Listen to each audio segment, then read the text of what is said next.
Hi everyone, it's your boy Zach. I took both of my, not cough medicines, but medicines for coughing. Um, Pantoprazole and benzonatate, but doesn't seem to be doing anything. If I remember correctly, it takes a couple days to really start working. But anyway, I had planned on doing a different subject, and then something amazing happened. I couldn't quite prove my own thesis, even to myself. So, Perch did a video recently where he was talking about the expense of comics being a barrier to entry. And yet, at least circumstantially, I've been talking about all of these, what do you call it? Like a new generation of comic book fans. And every single week, they will show off their bagged and boarded comics. And I mean, like a lot of them. Like 10 to 20 comics a week. And it's been hundreds of these accounts on TikTok. And they never complain about the cost. Ever. So I went through ChatGPT. I had it do some comparisons of like a can of soda, a candy bar, like a cheeseburger. And so basically, all of those things from 1988 when I started collecting to right now, all those things basically kept with inflation. But comics have like outpaced inflation almost by 2 times. So basically the conclusion is new fans, this is just the price. Like they just accept it. Whereas older fans remember when, a candy bar and a comic cost the same amount. But not really that interesting. And then I saw this shit. And do you ever have a bit like something you say as a joke, but then over time you realize it's not a joke and it might actually be true? So like the joke that I say to myself when I see guys like Matt Walsh, for example, is I say, are any conservatives straight? Because there is just this campy, closeted vibe from a lot of these guys. And like I said before, the only time I've never gotten any pushback on something I've said is when I said Matt Walsh is a closeted gay man. Like even fans of his are like, yeah, we don't have a leg to stand on. He probably is. I saw this other person. It's like, if he's gay, then how does he have 6 kids? His wife has 6 kids. Moving on. But anyway, so I saw this, and please look at the screen. A far-right, quote, opinionated news channel, we've talked about this before, has done a detailed timeline of every time that Pedro Pascal hugged somebody. Almost in every case, one of his coworkers or his best friend of the last 30 years. These guys are so far in the closet, they are in goddamn Narnia. And I'm not talking about Pedro Pascal. He is almost out. I mean, look at, where is it right here? On this opinionated, just look at that picture. This is very clearly a gay man. So this is one of those right-wing shill sites where it's so funny. There's like this symbiosis between them and the birthday party clowns, YouTubers, in that these guys have no integrity and they will just say any stupid shit. Then the channels like Critical Drinker will run with it because this is, quote, news. And then, so it's circular. These guys start a completely bullshit rumor or create some narrative. This bullshit opinionated news site gets treated like a real news site as a source, and it's all quite sad. So, Pedro Pascal and his handsy history. A touchy timeline. Bro, there is no way these guys are straight. It is impossible. Please look at the screen. It feels like I'm doing like a SNL character.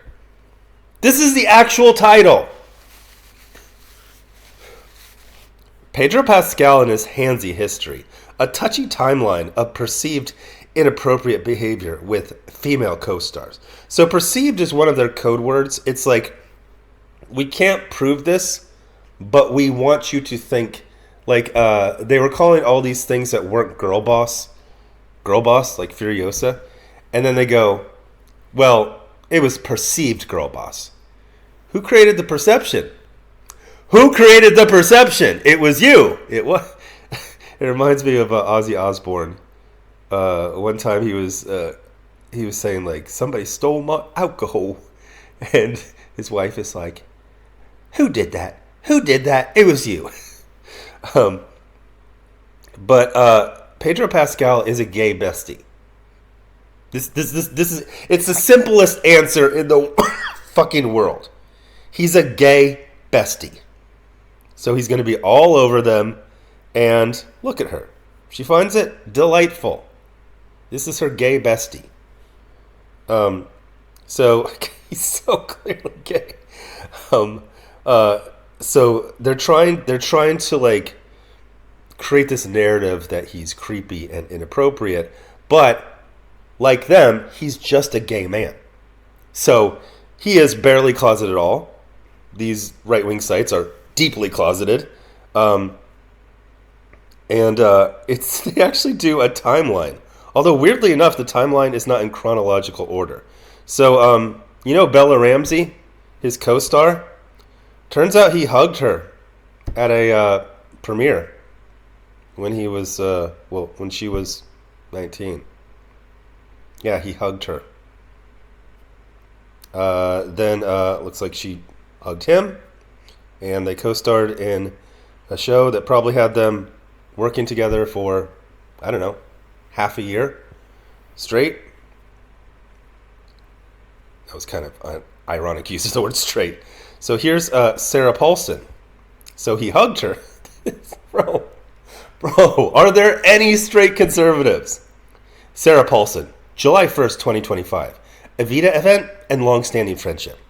At the July 1st, 2025 press night for Evita at the London Palladium, Pascal and Paulson, longtime friends since the 1990s, walked the red carpet together, sharing hugs, arm wraps, and affectionate poses.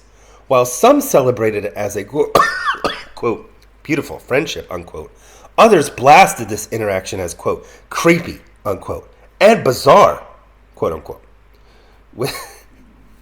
With social media users and influencers like Sydney Watson calling Pascal fake and questioning why such affection isn't scrutinized more. Okay, so here's the deal. I'm wondering if Pedro Pascal, if he ran for president as a Republican, it would be so confusing because all these, like, closeted conservatives, like, oh, I'm not sure what to do in this situation. Then they just found out about this. Even this is chronological. This is from the beginning of last year.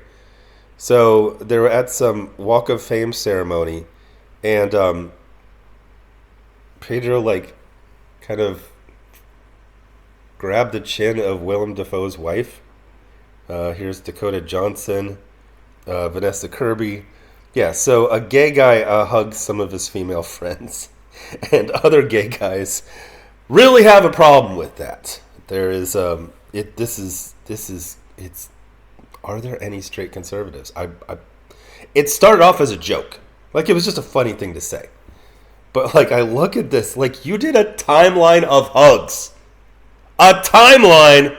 Like, this is a real person, probably with the help of ChatGPT. But it's like, Pedro Pascal is hugging his female friends, and we need to talk about it. Actually, that was almost like a straightforward sentence. This is so much gayer. Pedro Pascal and his handsy history. A touchy timeline of perceived inappropriate behavior with female co-stars. Yeah, so a gay guy hugged his female friends. Yeah, that's it. That's it. And a bunch of family values, super macho conservatives, which is different than just being a Republican. Just because you're a Republican doesn't mean you're a conservative. And, I mean, I'm joking. I mean, not all of the conservatives are gay, but it feels like a lot of them are. Well, more specifically, the ones who cover pop culture. Because, how does a straight man think of this idea for an article? write it. Oh, I forgot. There's like a thesis. There's like a 3-paragraph thesis at the end. Conclusion. Pedro. I'm sorry. I'm seeing like the rest of the sentence, and it's Pedro Pascal's tactile interactions with female co-stars, such as Bella Ramsey, Sarah Paulson, Giada Colagrande, and Vanessa Kirby, are verified public occurrences that reportedly stem from his self-reported anxiety and a desire for connection.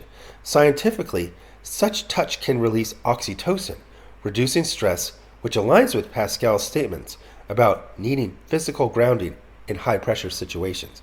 However, the online backlash, especially around instances involving younger actors, married women, or pregnant co-stars, raises valid concerns. You're so gay, dude. Bro. You're gay. Like, there's no way you're straight. It keeps going. Raises valid concerns about boundaries and consent in public settings.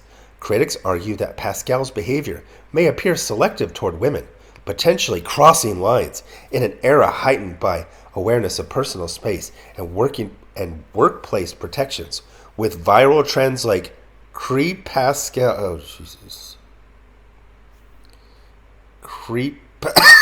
CREEPASCAL amplifying accusations of predatory actions or using anxiety as an excuse for discomforting familiarity. Ultimately, Pedro Pascal and his actions involving co-stars highlight a tension between individual mental health needs and societal expectations of professional conduct. As his career continues to evolve, this aspect of his public persona will likely remain a point of contention. Yeah, it will absolutely. If closeted conservatives keep bringing it up, it will remain a topic of discussion. No human is confused by this. Gay bestie, woman who enjoys the funny, flirty, fruity nature of her gay bestie.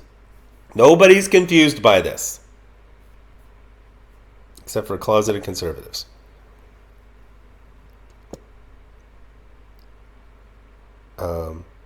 Necessitating ongoing dialogue about empathy, consent, and the responsibilities of public figures. How do you feel about Pedro Pascal and his interactions with female co-stars? Sound off in the comments and let us know. Bro. You're gay, dude. Like, there's nothing to say. I gotta read this fruity headline again. Shit is hilarious. Pedro Pascal and his handsy history. A touchy timeline of perceived inappropriate behavior with female co-stars. Oh my gosh. Too funny. Anyway, thanks for watching.